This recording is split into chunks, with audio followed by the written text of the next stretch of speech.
سر آپ یہ بھی جانتے ہیں کہ یہ بھی کوئی نیا معاملہ نہیں، یہ خواجہ شریف صاحب کے دماغ پہ بھی الزامات تھے، یہ اس سے پہلے بھی الزامات تھے، پہلے ٹیلی ویژن اتنے ایکٹیو نہیں تھے، رپورٹنگ نے اتنا ایوالو نہیں کیا تھا، ہم اتنے دلیر نہیں تھے. تو مجھے بتائیے کیا ہر دور میں کوئی ایسے وکلا نہیں رہے جو فیورٹ ہوں ججز کے؟ جیسے آپ نے کہا کہ کروڑ پتی ہو گئے، سر کروڑ پتی نہیں ارب پتی بھی ہو گئے. آپ کو ضروری نہیں کیس ہی لڑنا ہو. اس پہ صرف میں چھوٹی سی ایک بات کرنا چاہتا ہوں کہ مثلا شریف الدین پیرزادہ تھے، بڑے بدنام تھے، لیکن وہ ایک بہت بڑا لیگل مائنڈ تھا، اس میں کوئی شک نہیں تھا، لیکن ان کی شہرت یہی تھی کہ ان کے چیمبر کے سارے لوگ سپریم کورٹ میں ہیں، یہاں تک کہ چیف جسٹس بھی ان کا آیا، تو اس لیے ان کی طاقت ہے. یہ آپ ٹھیک کہہ رہے ہیں، لیکن یہ تھا کہ کچھ لیگل مائنڈ بھی تو ہوا کرتے تھے نا. دلائل اب تو کوئی دلائل نہیں ہوتے، صرف بات سنی اور ختم ہو گیا کیس. اچھا میرے صاحب گزارش یہ ہے کہ اب یہ وہ چیز ہے کہ کئی دفعہ لکھ دی جاتی ہے اور ہم سب اس پہ یقین کر لیتے ہیں. اب دیکھیے اگر اتنے بڑے یہ سارے لیگل مائنڈ ہوتے تو 1973 کے آئین کی یہ پوزیشن کو اتنے لبونی اور گرے ایریاز ہیں کہ آپ اور میں چاہیں تو ایک ہی کیس میں مختلف دلائل دے سکتے ہیں. ٹھیک بات. آپ مجھے بتائیے ایسا نہیں ہے؟ ٹھیک آپ ٹھیک کہہ رہے ہیں، ٹھیک بات آپ کی. آخری گزارش، تو اگر ایسا ہے تو کیا صرف 25-26 امینڈمنٹس ہوگی؟ آپ آئین کو آلٹر کیوں نہیں کرتے ایک دفعہ؟ کیوں نہیں ایڈریس کرتے ان ایریاز کی جن کی بحث ہونی ہوتی ہے سال 2 سال میں؟ There are the legal minds now. ٹھیک بات. تمام لیگل مائنڈس حکومتوں میں رہیں. ٹھیک بات. اچھا اگر کنہوں نے کیا ہو؟ میں آپ برگیڈ صاحب کو شامل کرنا. برگیڈ حاضر نواز صاحب، آپ نے ساری گفتگو سنی ہمارے ساتھیوں کی، صحافی ساتھیوں کی، اور ان کے اینگلز بھی سنے آپ نے. آپ کیا کہتے ہیں اس پوری صورتحال پہ؟ دیکھیں میر صاحب، بات یہ ہے کہ وی مسٹ انڈرسٹینڈ قانون سازی بالکل پارلیمنٹ کرتی ہے، اور جو پارلیمنٹ قانون بنا لیتی ہے اس کی تشریح، اس کی implementation is responsibility of the supreme court of Pakistan. یہ تو ہمیں کوئی ڈاؤٹ نہیں ہے. جب آپ نے قانون بنا لیا، ان کو پاور دے دی، تو پھر لیٹ دیم ڈیسائیڈ. حکومت عدلیہ کی پاور کو امپورٹنس دیتی ہے تاکہ ملک میں جنگل کا قانون نہ ہو، اور لوور جوڈیس سے لے کے اوپر تک جو احکامات آئیں آپ کے لیگل ریمیڈیز کو پورے کرنے کے بعد وہ اس کو امپلیمنٹ حکومت ایگزیکٹو کرتی، بہت جوڈیشری ہیو نو پاور. اگر آپ سمجھتے ہیں کہ اس وقت کہ جی آپ کیونکہ پاور دی ہوئی ہے تو وہ ڈیسیژن کر رہے ہیں، آپ اس وقت چینج کریں گے، that is bad. This shows self interest of the government. اگر آپ ایک کرتے ہیں کہ ایک پارلیمنٹ نے سپریم کورٹ نے فیصلہ کیا، کیبنٹ اس کو کہتی ہے یس، پارلیمنٹ اس کو انکار کرتی ہے، اس لیے کہ دونوں parliament cabinet are same, there is no opposition. So اس کی وہ کریڈیبلٹی آف پارلیمنٹ اس وقت نہیں ہے جو ہونی چاہیے. آپ کی جو پبلک اکاؤنٹ کمیٹی کا چیئرمین اپوزیشن کا ہوتا ہے، اگر آپ کی اسٹینڈنگ کمیٹی ہوتی ہے تو آدھوں میں اپوزیشن ہوتی ہے، آدھوں میں وہ، اس وقت سب ایک ہے. سو اس لیے اس پارلیمنٹ کی وہ کریڈیبلٹی میں نہیں سمجھتا ایز اے انڈیپینڈنٹ پاکستانی شہری، جو کہ اپوزیشن ڈیموکریسی کی ایک ایسنس ہے کہ اسٹرانگ گورنمنٹ اسٹرانگ ڈیموکریسی، وہ نہیں ہے. ٹھیک ہے. حکومت اوپنلی سپریم کورٹ کے آرڈرز کو ڈیفائی نہیں کرتی کیونکہ پھر ان کی تو بے توقیلی ہوتی ہے. ریڈ زون 144 آپ وہاں کے گیٹ پہ جا کے توڑ کے آپ وہاں کھڑے ہو کے کہیں کہ عطا بنجال تم ریزائن ہو جاؤ ورنہ تمہیں گھسیٹ کے نکالیں گے. یہ میں ایز اے پاکستانی فیلنگ بتا رہا ہوں، this is not required. There is 101 ways to do it. اگر آپ کا 2-3 کا 4-3 کا فیصلہ تھا، بٹ اگر سپریم کورٹ نے فائنلی کر دیا، اس کو آپ ریویو میں چلے جائیں نا، ریویو میں جا کے اس کو چیلنج کر دیں، but you can't do like this. وہ کہتے ہیں کہ وہی بینچ ہے اور بینچ فکسنگ ہو رہی ہے، اور 80 مقدمے اسی بینچ کے پاس آ رہے ہیں، اور 3-4 سیاسی مقدمے کسی اور کے پاس جا رہے ہیں. یہ اعتراضات ہیں. اس میں بہت سارے یہ ہیں کہ ان فلاں وکیل آتے ہیں، فلاں وکیلی کرتے ہیں، فلاں وکیل فلاں کے ساتھ ہیں. بہت سی باتیں آ رہی ہیں. ماضی میں ایسا نہیں ہوا کبھی.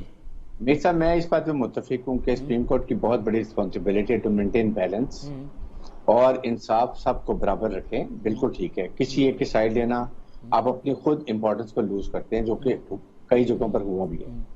But then you have to bear it. کیونکہ آج کے مجھے بتائیں ہائی کورٹ یا سیشن کورٹ کے فیصلے کو ایک عام آدمی کہتا ہے جو میں نہیں مانتا، تو ہم ان کو کیا کہیں گے کہ کون امپلیمنٹ کرتا ہے؟ پولیس آ جائے گی، اے سی آ جائے گا، ان کروائے گا. تو اگر یہ ہوگا وہ بھی نہیں مانے گا تو کیا کہ میں نہیں مانتا. وہ کہتے ہیں جی ہائی کورٹ کو کہتے ہیں پبلک مینٹیننس لا ہے ہی غلط، عامر نے بنایا تھا، ہم اسی کو اسٹرائک ڈاؤن کرتے ہیں. تو یہ کچھ زیادہ نہیں ہو گیا؟ بالکل کرنے دیکھیں نا، 150 لوگوں کی بیل اینڈ براک لے لیتے ہیں میرٹ پر، ہر کیس کو دیکھنے کے بجائے 200 بندوں کی بیل لے لیتے ہیں.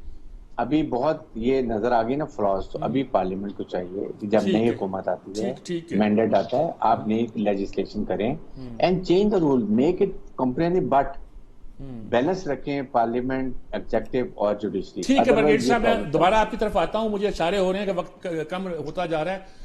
ڈاکٹر صاحب میں اب آپ کو میں نے ساری باتیں سنائی، اس لیے میں نے اسٹارٹ میں آپ سے نہیں لیا جان بوجھ کر، حالانکہ آپ قریب بیٹھے ہوئے تھے، کہ سارا پوائنٹ آف ویو سامنے آتے ہیں. اس میں ہم ابھی 9 مئی کا ذکر نہیں کر رہے بالکل، وہ بھی ایک بہت بڑا واقعہ ہے، بہت بڑا ثانیہ ہے، اور ہر آدمی اسی پہ اٹکا ہوا ہے ویسے تو اگر دیکھا جائے.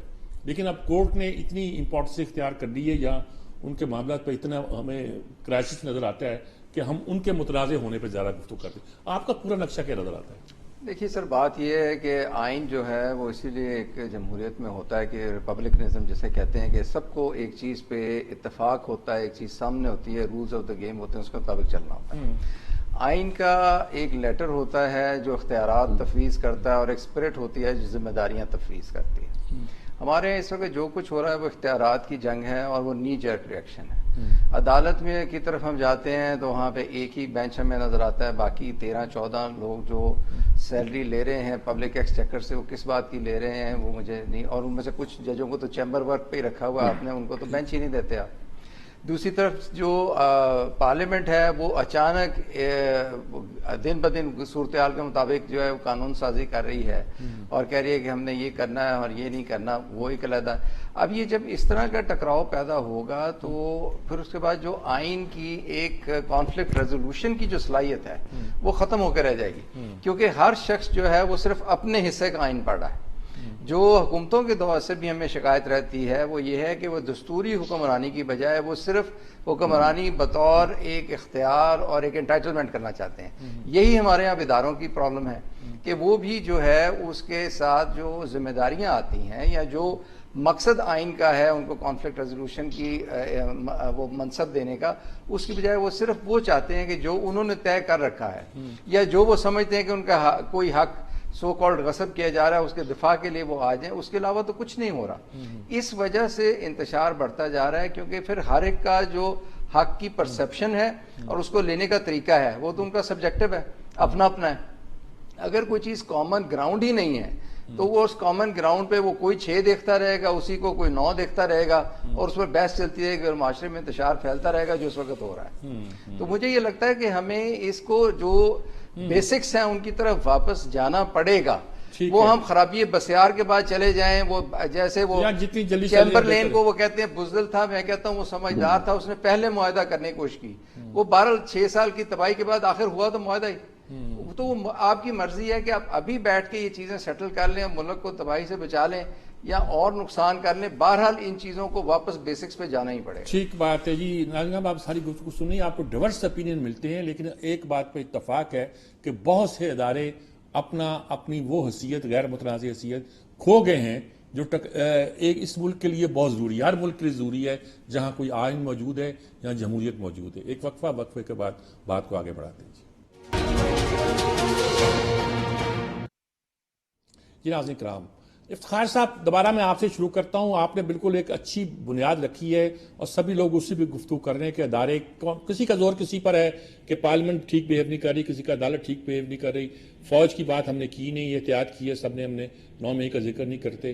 حالانکہ میں نے یوم تکبیر اس لیے کہا تھا کہ ہو سکتا ہے اس حوالے سے کچھ بات کریں، میں بھی انٹرسٹڈ نہیں ہوں زیادہ بات کی جائے. اب مجھے بتائیے کہ راستہ کیا نظر آتا ہے ہمارے لیے؟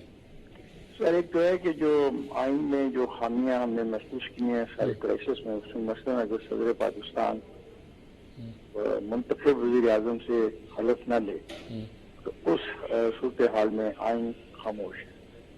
ٹھیک ہے. وہ کہتا ہے کہ بھی کوئی مطلب سزا تو اس کی سزا نہیں تجویز کرتا.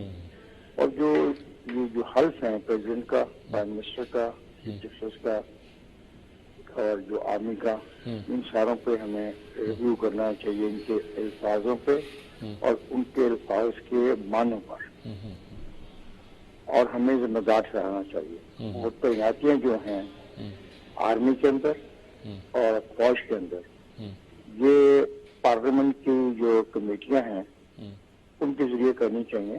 3-3 4 لوگ آئیں اور کمیٹیوں کے آگے پیش ہوں اور ان کے سوالوں کا جواب دیں اور پبلک ہیئرنگ ہو تاکہ لوگوں کو پتہ لگے کہ جو ان ہزاروں کے لوگ ہیں وہ کون ہیں اور کیا ہے. کیونکہ پارلیمنٹ کے اوپر تو بہت چیک اینڈ بیلنسز ہیں.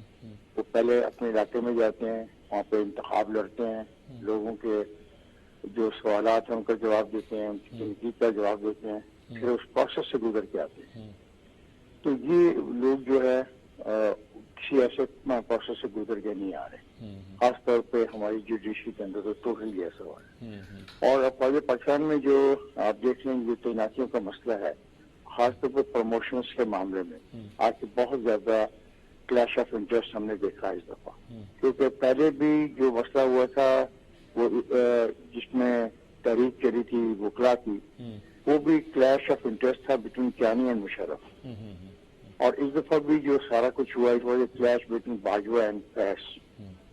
تو یہ دو چیزیں ہم نے دیکھی ہیں. اب ہمیں اس پہ راستہ نکالنا پڑے گا. ایک اور بات تو دیکھیں, گورنر کہتے ہیں کہ آپ مجھے ایک دفعہ گورنر بنا دیں, تو میں اگر نہیں اپنی رسپانسبلٹی نبھاتا تو اس گورنر کو بھی آپ who will remove the governor and how he will be removed. تو پھر اور بہت چھوٹی چھوٹی باتیں اور میں نے دیکھی آئین کے اندر خامیاں ہیں. آپ کا مطلب کہ آئین کی خرابیوں کو دور کیا جائے. کچھ لوگ کہتے ہیں کہ الیکشن بہت ضروری ہے, لیکن الیکشن کے ساتھ اگر ہم کنسنسس کے ساتھ ایسا نہیں, یہ رک جائیں, بڑا اچھا آپ نے پوائنٹ ریز کر دیا. میں اس پہ یاد کر کہ 90 دن بہت ضروری نظر آتے ہیں عدالتوں کو, لیکن عدالتوں کو باقی فنڈامنٹل جو ہمارے رائٹس ہیں ان کے بارے میں ان کی محبت اور ان کی جو ہے خواہش وہ میں نہیں دیکھتا. 184(3) کو ہمیشہ استعمال کیا جا رہا ہے ان مقاصد کے لیے, لیکن جو ملک کے اندر لوٹ مار ہے, جو ملک کے اندر ڈسپیرٹی ہوگی ہیو اینڈ ہیو ناٹ کی, اس پہ بھی تو ایشوز ہیں نا. تو آئین تو لکھا ہوا آرٹیکل 3 میں, تو مجھے آئین میرے بارے میں کیا کہتا ہے, لیکن وہ 184(3) اس پہ تو بات نہیں کرتا. اور آخری بات میں یہ کہنا چاہوں گا کہ اب تو یہ حال ہو گیا ہے, ایک سمپل سی چیز ہے کہ کانفلکٹ آف انٹرسٹ کیا ہوتا ہے. آپ اپنے ہی معاملے میں جج کیسے بن سکتے ہیں؟ ٹھیک بات ہے. اب یہ جو کیس چل رہا ہے اس میں 2 ججز کے بارے میں لوگوں کو اعتراض ہے, لوگوں کی مختلف رائے ہے, اور وہ جج اپنے ہی خلاف جو لوگوں کی رائے ہے اس میں خود ہی جج بننا چاہ رہے ہیں. تو مجھے بتائیں پھر ہم کیا کریں. ٹھیک بات ہے جی. صابر شاہ صاحب, یہ بات تو سوال تو بہت اہم ہے, اور کہ اپنے بارے میں اگر کوئی جج بننا چاہے تو کیا کریں جی. اور جسٹس فائز عیسیٰ نے بڑی اچھی بات کی ہے کہ اگر یہ غیر قانونی بات ہوتی تو میں بیٹھتا ہی نہ. یعنی کہ ہر آدمی اپنے لحاظ سے اپنے آپ کو سمجھتا ہے کہ وہ حق پر ہے, سچ پر ہے. ہم کہاں جائیں؟ میر صاحب, یہ آپ کو یاد ہوگا کہ افتخار چودھری صاحب کے بیٹے ڈاکٹر اسلام پہ الزام لگائے تھے ملک ریاض. ٹھیک ہے. تو یہ آپ کو یاد ہے جو پہلا بینچ بنا تھا اس کے سربراہ افتخار چودھری خود بن گئے. ہاں, پھر ہٹ گئے. تو یہ 16 سال پہلے کی سٹوری ہے. چلیے وہ پہلی دفعہ ہوا ہوگا. پارلیمنٹ آلو چھولے بیچ رہی ہے. مجھے بتائیں 16 سال سے یہ کون سے قانون بنا رہے ہیں؟ 4 سال عمران کے دور میں کوئی قانون نہیں بنا, سال ان کو آئے ہوئے ہو گیا, یہ دورے ہی کرتے جا رہے ہیں. آپ کہتے ہیں قانون بنائے, قانون بنا کون سے رہے ہیں؟ مجھے بتائیے آپ. وہ جو ایک بنایا تھا وہ اسٹرائک ڈاؤن کر دیا, بینچ بنانے کا قانون اور سو موٹر لینے کا قانون, اور جو وکیلوں کے یہ کہ کام بھی کرتے نظر آئے نا. میں کہہ رہا ہوں کہ عدلیہ اپنا کام نہیں کر رہی, اپنا نہیں کر رہے. یہاں آپ کہہ رہے تھے کہ میں صحافیوں کے متعلق بہت باتیں کر سکتا ہوں, کیوں نہ کریں. مجھے یہ پتا ہے کہ میں نے کس پارٹی کی بات سننی ہے اور کون سا چینل لگا. ٹھیک. مجھے کیا پتا, یہاں ہم لوگوں کو پتا. چینل سامنے ہے, اینکر پارٹی ورکر بنے ہوئے ہیں, کوئی کسی پارٹی کا, کوئی کسی پارٹی کا. یہ صحافت ہے, مجھے بتائیے. اب کہتے ہیں جی آرمی کے متعلق احتیاط سے کام لیں. تو سب سے پہلی کارپوریٹ گندارا نشان جنرل حبیب اللہ سمدھی تھے جنرل ایوب خان کے, تب بنی. بہت انگلیاں ہوتی, اسی وقت ہی کوئی اقدام کر لیتے. تو مجھے بتائیے کون سا طبقہ فکر ہے یا شعبہ ہے جس کے اوپر انگلیاں نہیں اٹھ رہی. سو وائی بلیم جوڈیشری اور پارلیمنٹ. ٹھیک بات ہے. گوہر سہگر آدم جی بنتے ہیں برلا اور ٹاٹا, اسی وقت نام آ گیا تھا. بالکل ٹھیک کہہ رہے ہیں آپ. نام آ گئے تھے جی. تو میرے کہنے کا مقصد یہ کہ ہم نے کبھی تدارک کا نہیں سوچا. اب یہ شہزاد اکبر اور فرا گوپی بھاگے ہوئے ہیں, ان سے پوچھے ہیں کہ آپ نے ابھی تک انہیں واپس لے کے آئے نہیں لے کے آئے. کوئی کام کیا, جی لیٹر لکھ دیا ہے. عمران خان کے دور میں نواز شریف گئے, اگر نواز شریف مجرم تھے تو کیوں بھیجا؟ کیوں عائشہ شیری مزاری کی آنکھوں میں آنسو؟ کیوں یاسمین راشد دن رات 2 مخصوص چینلز پر بیٹھ کے نواز شریف کے پلیٹلیٹس کا ذکر کرتی ہیں، اس وقت یہ سارا کچھ ان کے لیے سچ ہوتا ہے. جب وقت گزر جاتا ہے تو یو ٹرن لے لیتے ہیں. ٹھیک بات ہے جی. میں دوبارہ آتا ہوں آپ سے. بریگیڈیئر صاحب کیا کہیں گے آپ؟ ساری صورتحال ایک کیاس ہے جی، کنفیوژن ہے، کوئی رستہ نظر آتا ہے آپ کو جی؟ دیکھیں، ایک تو میں آرمی کے بتاؤں، لیٹ می ایشور یو کہ آرمی کی پروموشن اتنی اسٹرکٹ ہے، اتنی میرٹ پہ ہے، دیر کین بی جو ہوتا ہے نا 1% چانس بھی کہیں نہ کھو، ادروائز جو آفیسر میرٹ پر ہوگا وہ بنے گا. اور یہ بالکل میں I am talking about 3 star تک.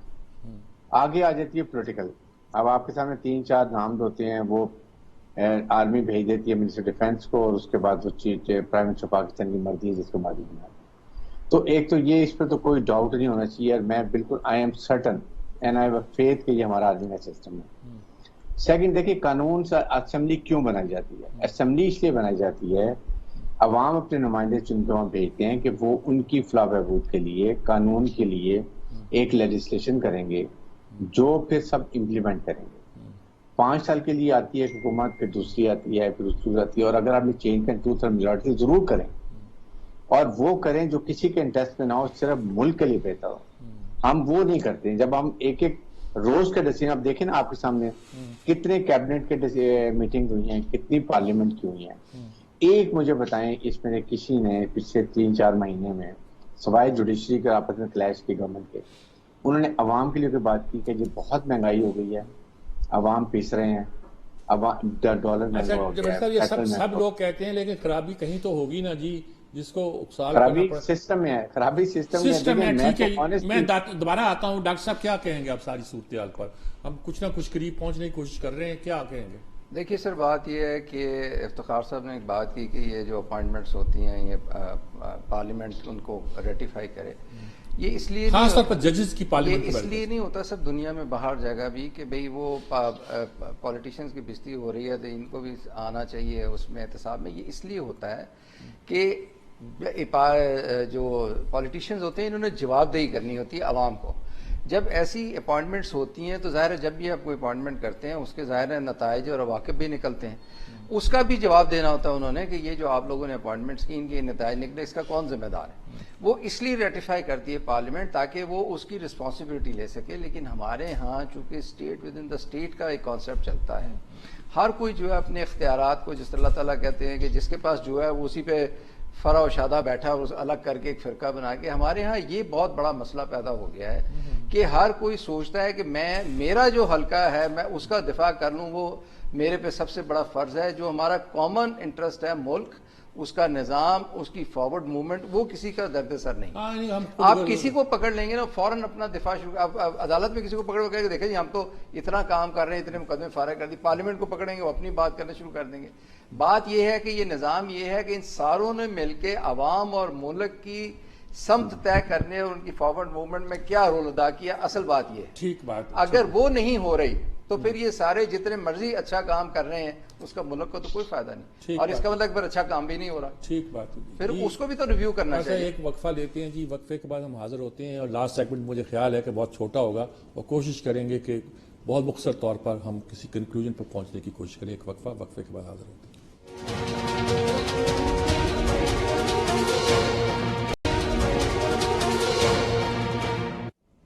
یہ ناظرین کرام، وقت بہت کم ہے جی، جیسا کہ ہوا کرتا ہے لاسٹ سیگمنٹ میں، تو میں سیدھا یہ افتخار صاحب کے پاس جاتا ہوں. افتخار صاحب لاسٹ لائن، باٹم لائن کیا کہیں گے آپ جس پہ ہم بات میں تو باٹم لائن میں یہی کہوں گا کہ پارلیمنٹ از دی سپریم، کیونکہ پارلیمنٹ میں جو ہمارا آئین کہتا ہے کہ سرکار نے جو اختیارات ہیں وہ عوام کے منتخب نمائندوں پہ چھوڑے ہیں. ٹھیک ہے.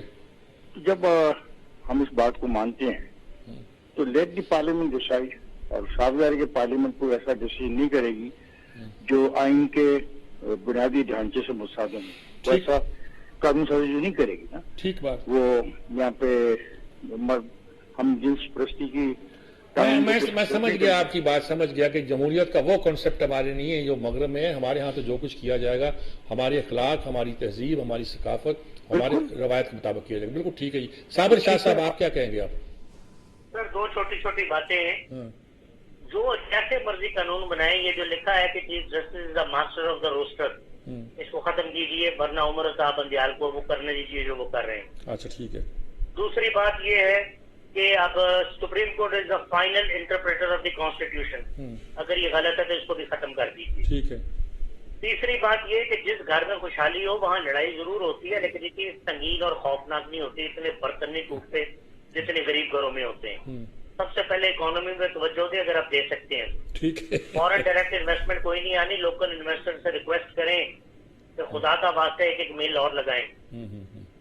یہ 3-4 باتیں ہیں میر صاحب. اکانومی جب تک ٹھیک نہیں ہوگی یہاں لڑائیاں ہوتی ہیں. لڑائیاں ہوں گی، بات ٹھیک ہے جی. اصل بات تو پیسے کی جی. بگیٹ صاحب کیا کہیں گے آپ؟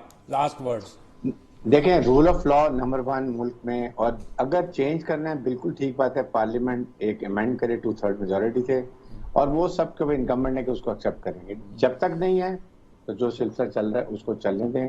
اور سیکنڈ، عوام کے لیے، خدا کے لیے جو عوام آپ کو چنتے ہیں وہ پارلیمنٹ لیجسلیشن کریں تاکہ عوام کو بھی پتہ چلے کہ ان کی سننے والا ہے. اس وقت کوئی ان کا نہیں سننے والا ہے. It is all between executive, parliament اور اس کے بعد جوڈیشری. جی ڈاکٹر صاحب آپ کیا کہیں سر؟ گے؟ ہم نے جب سی ایس ایس کیا نا تو ایک سوال سائیکالوجی میں آتا تھا کہ اپنی 5 خامیاں بھی پہ بیان کریں.